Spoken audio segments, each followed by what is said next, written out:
అనిపించింది? కళ్ళం బట్టి నీళ్ళు వచ్చేసినాయి నాకు నిజంగా. హనుమంతుడిని గుడిలో చూసేవాడిని, ఫస్ట్ టైం థియేటర్లో చూసా. ఇప్పటి వరకు చాలా వచ్చినాయి, చాలా హనుమంతుడి బేస్ మీద సినిమాలు వచ్చినాయి, హనుమాన్ బేస్ సినిమాలు. కానీ ఫస్ట్ టైం నేను చాలా ఇంపాక్ట్ అయ్యాను అనమాట. ఇప్పుడు తిరుపతికి వెళ్ళి మనం వెంకటేశ్వర స్వామిని చూస్తే ఎలా ఒకసారి వైబ్రేషన్ వస్తుందో అలాంటి వైబ్రేషన్ వచ్చింది. ఒక వైబ్ అంటే ఆ రోజుల్లో రాఘవేంద్రరావు గారు క్రియేట్ చేసేవారు అలాంటి వైబ్ని, అన్నమయ్య అలాంటి సినిమాలతో. అండ్ ఒక 25 ఏళ్ళ తర్వాతలా హనుమాన్తో మళ్ళీ రీక్రియేట్ చేశాడు ప్రశాంత్ వర్మ.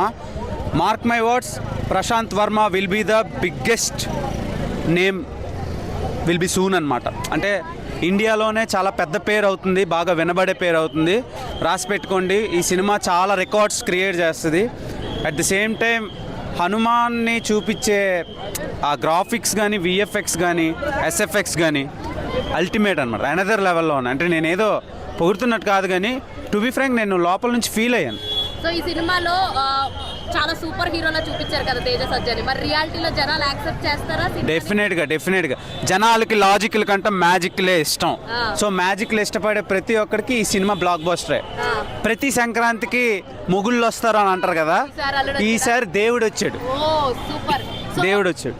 సో ఇందులో లైక్ గ్రాఫిక్స్ కానీ, డిఓపి వర్క్స్ కానీ ఇవన్నీ ఎలా ఉన్నాయి? అండ్ మ్యూజిక్ బ్యాక్గ్రౌండ్ స్కోర్ ఎలా ఉంది? Top notch. ఎందుకంటే ఇంకెలా చెప్పాలి అంటే, నేను సింగిల్ వర్డ్లో చెప్పేస్తున్నాను, కానీ మీరు సినిమా చూసే ప్రతి ఫ్రేమ్, ప్రతి షాట్, నీకు చూసే ప్రతి లొకేషన్స్ నుంచి వాళ్ళు వేసుకునే కాస్ట్యూమ్స్ వరకు, వాళ్ళు వాడే సీజీ నుంచి వాళ్ళు చెప్పే డైలాగుల వరకు, each and everything another level అనమాట. అంటే మనం చిన్నపిల్లలతో వెళ్ళి చూసే సినిమాలు రీసెంట్ టైమ్స్లో ఎక్కువ లేవు, అన్ని అడల్ట్ కంటెంట్ సినిమాలు, బోల్డ్ సినిమాలు వచ్చినాయి. చాలా రోజుల తర్వాత క్లీన్ అండ్ క్లియర్గా ఫ్యామిలీ మొత్తం కలిసి కూర్చొని ఎంజాయ్ చేసే సినిమా. మీరు హనుమంతుడి గుడికి వెళ్ళాలి అనిపిస్తే ఈ సినిమాకి రండి. సినిమాలో దేవుడినే చూపించాడు ప్రశాంత్ వర్మ. ఫస్ట్ ప్రశాంత్ వర్మకి థ్యాంక్ యూ సో మచ్. కాకపోతే నాకు మిన్నల్ మురళి అని ఒక సినిమా వచ్చింది మలయాళంలో, ఆ సినిమా గుర్తొచ్చింది కొంచెం. అది మినహా రిమైనింగ్ అంతా అనదర్ లెవెల్ అనమాట. చాలా బాగా డిజైన్ చేశాడు. హనుమాన్ని లాస్ట్ ఒక 25 మినిట్స్లో చూపించే షార్ట్స్ ఉంటే గూస్ బంప్స్ అనమాట. కళ్ళంబట మీకు తెలియకుండానే వాటర్ వచ్చేస్తే.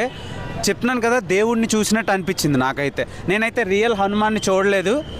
ఇక్కడ ఈ సినిమాకి వస్తే మీరు రియల్గా హనుమంతుడిని చూస్తారు. సో గట్టి పోటీ చేస్తున్నాడు ప్రశాంత్ వర్మ హనుమాన్ తోటి. గట్టి పోటీ కాదు, భయపడతారు. ఈ సినిమా చూసిన తర్వాత రిమైనింగ్ సినిమా వాళ్ళు తప్పకుండా భయపడతారు. అంటే నేను అనుకున్నా, ఇంత పెద్ద సినిమాలు వస్తున్నాయి కదా, దానికి పోటీ ఎందుకు వెళ్తున్నాడు, రిస్క్ ఎందుకు చేస్తున్నాడు అని అనుకున్నా. నాది చాలా తప్పు, నేను అనుకున్నా, నా ఆలోచన చాలా తప్పు.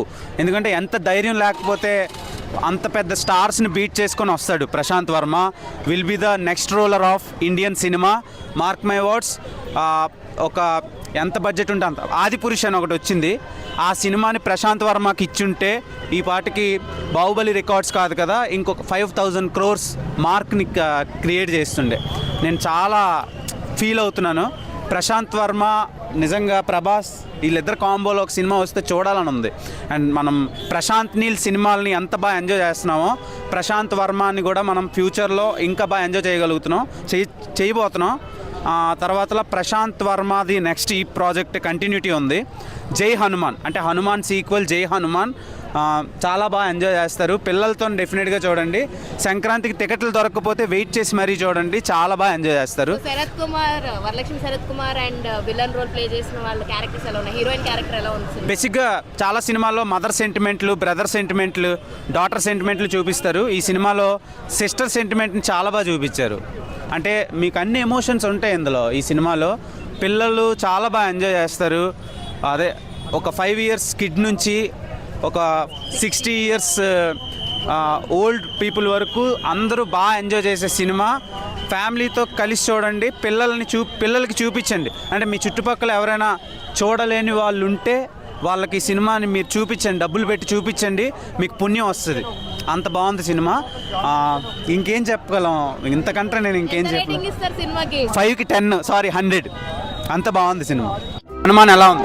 సినిమా బ్లాక్ బాస్టర్ 50 కోట్లతో ఇంత పెద్ద మంచి సినిమా తీస్తారని ప్రశాంత్ వర్మ నేను అసలు ఎక్స్పెక్ట్ చేయలేదు. నేను కూడా యాక్చువల్గా డైరెక్టర్గా ట్రై చేస్తున్నాను. యాక్చువల్గా ఈ సినిమా స్టోరీ బ్రో, ఓ సినిమా హిట్ అవ్వాలంటే 90% స్టోరీ ఇంపార్టెంట్. ఈ సినిమాలో స్టోరీ ఉండిద్ది, అద్భుతంగా ఉండిద్ది. 2 గంటల 60 నిమిషాలు స్టోరీ సూపర్ ఉండిద్ది. అసలు ఈ సినిమా చిరంజీవి గారితో చేయాల్సిన సినిమా. చిరంజీవి గారితో తీస్తే ఫస్ట్ వీక్లో 2,000 కోట్లు సంపాదించింది. ఎందుకంటే 10 లాంగ్వేజెస్లో రిలీజ్ అవుతుంది ఈ సినిమా. ఇది పాన్ ఇండియా మూవీ.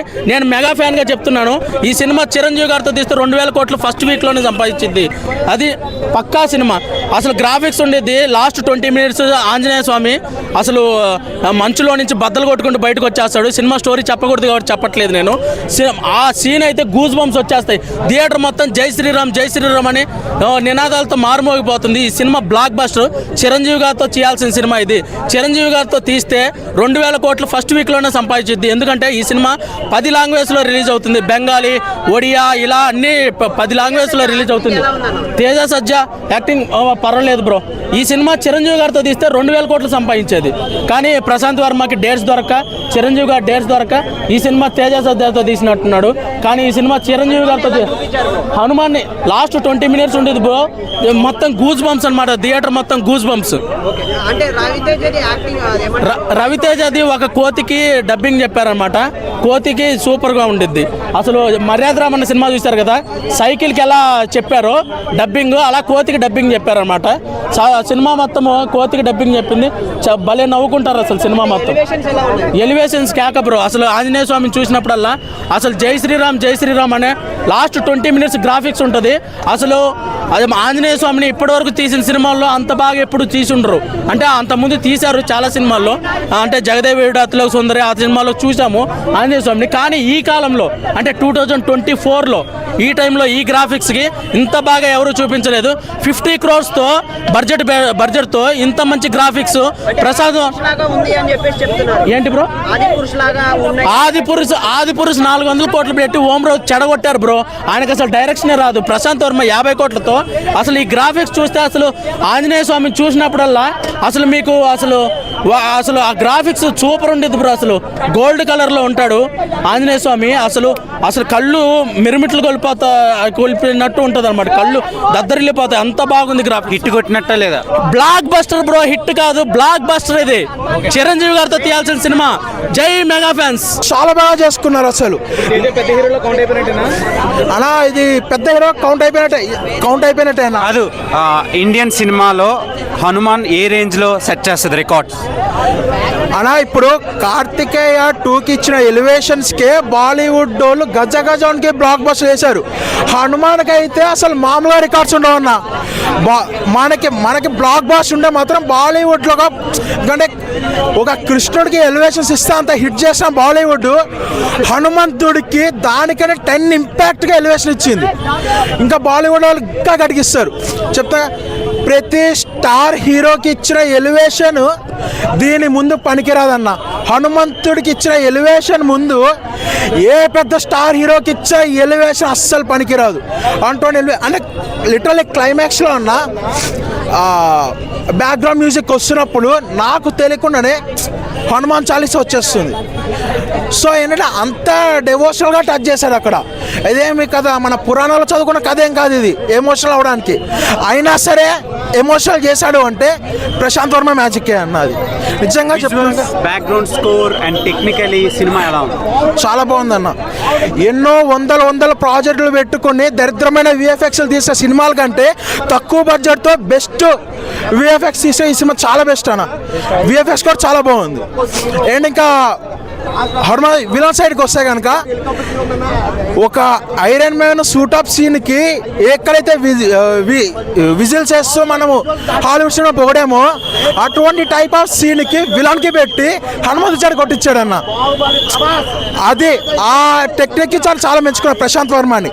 ఒక్కడే నిజంగా డైలాగ్స్, హనుమంతుడి గురించి వచ్చే డైలాగ్స్ కానీ, సమృతికరణి గారు చెప్పే ఎలివేషన్లు కానీ, ట్విస్ట్ కానీ చాలా బాగుంటుంది. ఏం ట్విస్ట్ ట్విస్ట్లు కూడా ఒక ట్విస్ట్. ఈ పండక్కి ఫ్యామిలీతో బాగా ఎంజాయ్ చేసే ఫిలిం అవుతుందా? ఇది రిమైనింగ్ సినిమాలకి కాంపిటీషన్ ఇస్తుందా? అలా రిమైనింగ్ సినిమాలకి గట్టి కాంపిటీషన్, ఫ్యామిలీ అందరూ కలిసి గుండెల మీద చేసుకొని చూసే సినిమా అన్న ఇది మాత్రం చాలా అంటే చాలా బాగుంటుంది. ఒక్కడే మాట సినిమా చూసిన థియేటర్లో ఒక్కటే గోల సినిమా అయిన తర్వాత జై శ్రీరామ్ అంతే.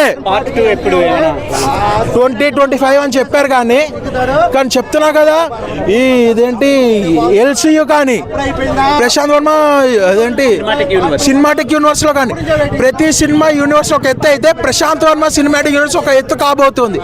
అసురుల యుద్ధం మొదలవుతున్నట్టు అంటే ఇదొక మనకి మార్వెల్ స్టూడియోస్ లో కెప్టెన్ ది ఫస్ట్ అవెంజర్ అని ఎట్లా అయితే హిట్ చేశామో India Prashanth Varma cinematic universe లో ఈ హనుమాన్ అనేది ఫస్ట్ అవెంజర్ అన్నట్టు.